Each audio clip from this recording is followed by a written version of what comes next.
What's the message right now to the team?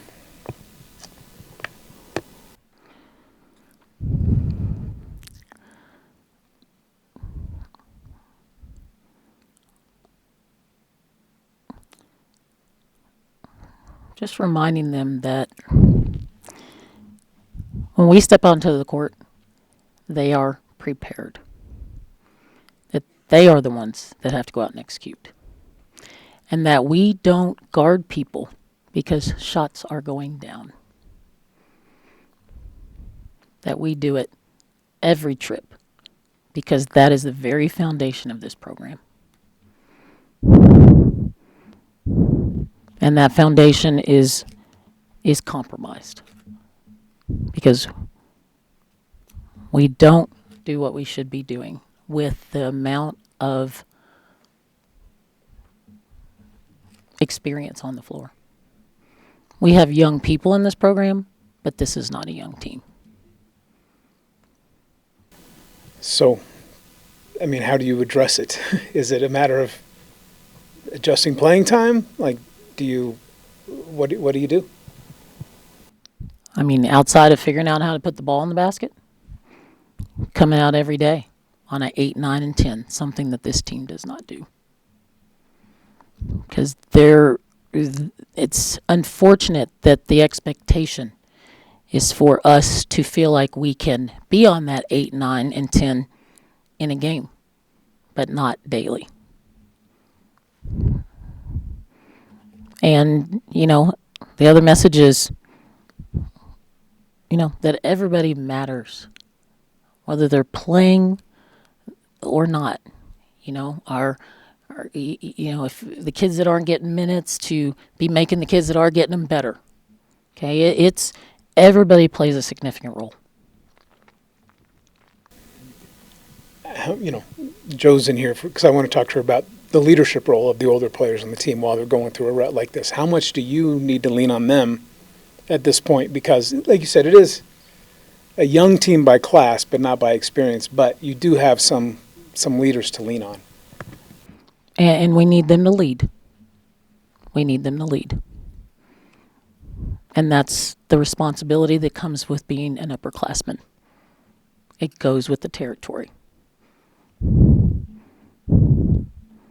that's why, I always say kids at the academy, they don't play and they don't compete because they have to.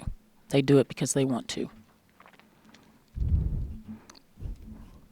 And leadership doesn't expire when we walk down the hill. It has to carry over when we get to this court with this team and within this program. And until that changes, and we have the amount of focus that we need daily to go out and beat teams, that have more size, that are more athletic, understanding how important the effort is to be successful. So, yes, to answer your question, yes. I need to lean on them for their leadership. It's needed. You guys have a week to correct things. Like, when you kind of analyze what's going on, what do you think needs to be adjusted the most?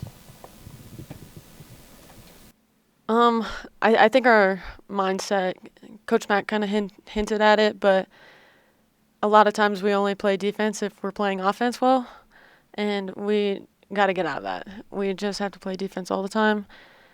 Our offense will come. We definitely got to get more shots up in practice, after practice, before practice.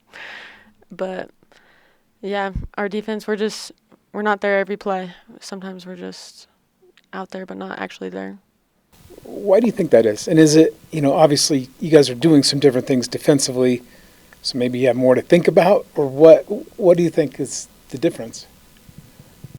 I don't know. I think a lot of stuff is new this year, and sometimes we overcomplicate things, and then sometimes we don't think about it enough. But it's just, I think the biggest thing, like, hey, we're 0-3 in conference now. Like, this is when we gotta stick together, because breaking up isn't gonna help anyone. And I mean, I saw you coming off the floor talking to Milani, and obviously she had a rare struggle, of a game. What was the message there, just as a leader, when you're talking to a teammate like that? I told her that she's a great player and that one play, one game that doesn't define her, and we're going to come back in on Monday. We're going to reset, and we're going to get a win that week, and that she's got to get out of her head, and once she does it, our team will follow because Milani's, again, one of the best players to ever come through here. Yeah. And how important is that, just that message to everybody? Because obviously a big issue is shooting right now, and that a lot of that is confidence, I would think. Mm-hmm. How do you get that confidence without necessarily seeing the result? Again, everyone has each other's back. I know when I shoot the ball, that whole bench is up. They're like, oh, this is going in. And I think that's where we got to find it in each other, because right now I could argue that a lot of us were in our heads about it, and so our teammates got to pick us up for that. Okay. Well, all the negative stuff aside, how cool was it, for someone who doesn't shoot a lot, to hit a shot like that, to put you guys up in the last minute? I hit a layup in the game, and the bench went wild. A layup. But the last shot of the game, it came from Maddie, too, so that even made it more special just because we've been through a lot together.